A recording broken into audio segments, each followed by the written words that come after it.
Many people who buy a tank 300, BJ40, or Wrangler have the same first reaction: lift it by 2 inches, swap in bigger tires, and install a bull bar. The whole package starts at 50,000 yuan. Then they realize they can't fit into their underground garage anymore.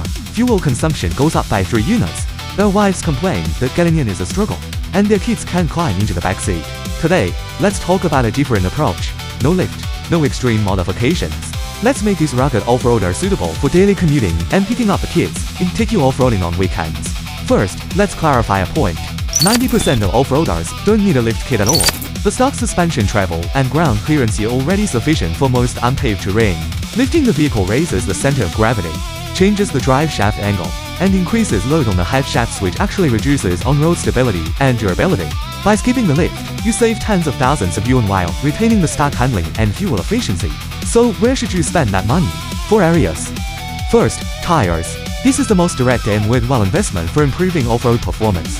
Swap out the stock street tires for a set of all-terrain tire circ, as the BFGoodrich KO2 or Goodyear AT3. No need to change the size or rims, just install them in the stock specification. The tread pattern on the shoulders of all tires and their puncture resistance will give you more confidence on gravel, mud, and sand. It's a little noisy during daily use, but it's tolerable. Budget around 1,500 to 2,000 RMB per tire. For all 4 tires, that's 6,000 to 8,000 RMB.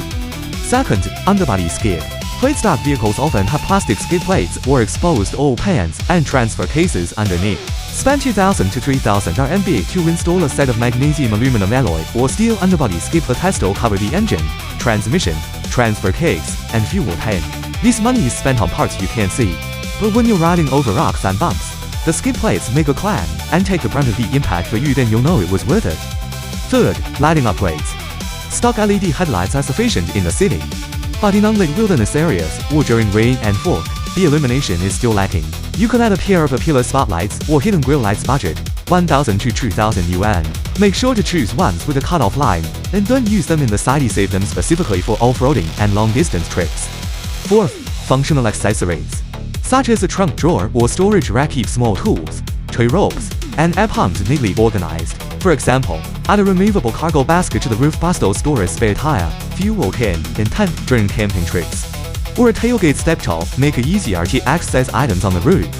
These small items range from a few hundred to 1,000 yuan each, totaling 2 to 3,000 yuan. They can significantly improve convenience during trips. Finally, here's a summary of the total budget for this non-lift, non-extreme modification plan. All tires, 6,000 to 8,000 yuan. Underbody skid plates, 2,500 yuan. Lighting, 1,500 yuan. Functional accessories, 2,500 yuan total. 12,500 to 14,500 yuan. For daily driving, fuel consumption increases by less than 0.5 liters. You can drive into underground garages with ease, and family members can get in and out without any trouble. For weekend off-roading, as long as you're not tackling extreme rock crawls, you can handle the vast majority of trails with ease. Modifications aren't about showing off the other style, about making your vehicle better understand your needs. If you're looking to balance family use with off-roading, why not give this approach a try? What practical upgrades have you made to your off-road vehicle? Share your thoughts in the comments and help newcomers avoid pitfalls.